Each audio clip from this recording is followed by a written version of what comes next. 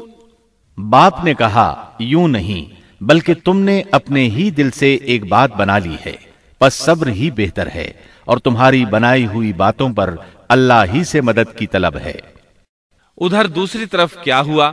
آیت 19 میں اللہ فرماتے ہیں، وجاءت سيارة فأرسلوا واردهم فأدلى دلوه قال يا بشرى هذا غلام وأسروه بضاعة والله عليم بما يعملون۔ اور ایک قافلہ آیا اور انہوں نے اپنے ایک پانی لانے والے کو بھیجا، اس نے اپنا ڈول لٹکا دیا اور کہنے لگا، واہ واہ، خوشی کی بات ہے، یہ تو ایک لڑکا ہے۔ انہوں نے اسے مال تجارت قرار دے کر چھپا دیا، اور اللہ اس سے باخبر تھا جو وہ کر رہے تھے۔ تفصیل اس کی یہ ہے کہ ایک قافلہ اس کنویں کے پاس سے گزرا جس میں یوسف علیہ السلام موجود تھے۔ انہوں نے پانی کی تلاش میں ایک خادم کو بھیجا، وہ کنویں تک پہنچا، اس نے کنویں میں ڈول لٹکایا، یوسف علیہ السلام اس ڈول میں بیٹھ گئے۔ خادم نے ڈول نکالا تو اس میں ایک خوبصورت بچے کو دیکھا، مارے خوشی کے وہ پکار اٹھا، یہاں ایک لڑکا ہے۔ اس زمانے میں غلاموں اور لونڈیوں کی تجارت ہوتی تھی، انہیں خوف محسوس ہوا کہ کہیں یہ لڑکا ان سے چھن نہ جائے۔ اس خوف کے پیش نظر انہوں نے یوسف علیہ السلام کو چھپا لیا۔ انہوں نے یہ بھی سوچا کہ شاید یہ بھاگا ہوا غلام ہے، اگر اس کا مالک آ گیا تو وہ اسے لے جائے گا۔ یہ قافلہ مدائن سے مصر جا رہا تھا۔ جب یہ مصر پہنچے تو انہوں نے یوسف علیہ السلام کو معمولی قیمت میں فروخت کر دیا۔ معمولی قیمت میں فروخت کرنے کی جلدی بھی انہوں نے اسی خیال کے تحت کی کہ کہیں اس کا مالک نہ آ جائے۔ ابن عباس رضی اللہ عنہما فرماتے ہیں کہ انہوں نے یوسف علیہ السلام کو صرف 20 درہم میں بیچ دیا، اور یہ نہایت معمولی قیمت تھی۔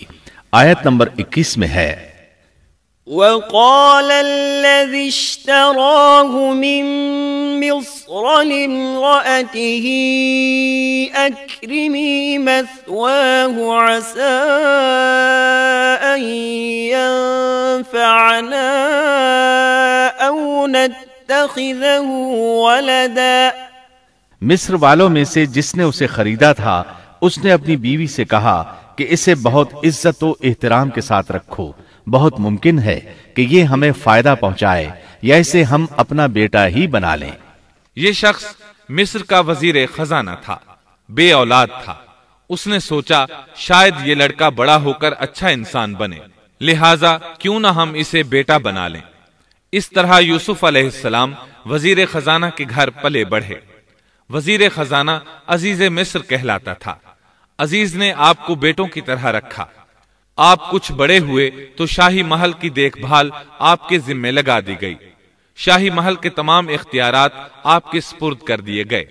اللہ تعالیٰ آیت 21 اور 22 میں فرماتے ہیں، وَكَذَلِكَ مَكَّنَّا لِيُوسُفَ فِي الْأَرْضِ وَلِنُعَلِّمَهُ مِن تَأْوِيلِ الْأَحَادِيثِ وَاللَّهُ غَالِبٌ عَلَى أَمْرِهِ وَلَكِنَّ أَكْثَرَ النَّاسِ لَا يَعْلَمُونَ۔ وَلَمَّا بَلَغَ أَشُدَّهُ آتَيْنَاهُ حُكْمًا وَعِلْمًا وَكَذَلِكَ نَجْزِي الْمُحْسِنِينَ۔ یوں ہم نے مصر کی سرزمین میں یوسف کا قدم جما دیا کہ ہم اسے خواب کی تعبیر کا کچھ علم سکھا دیں۔ اللہ اپنے ارادے پر غالب ہے، لیکن اکثر لوگ بے علم ہوتے ہیں۔ اور جب یوسف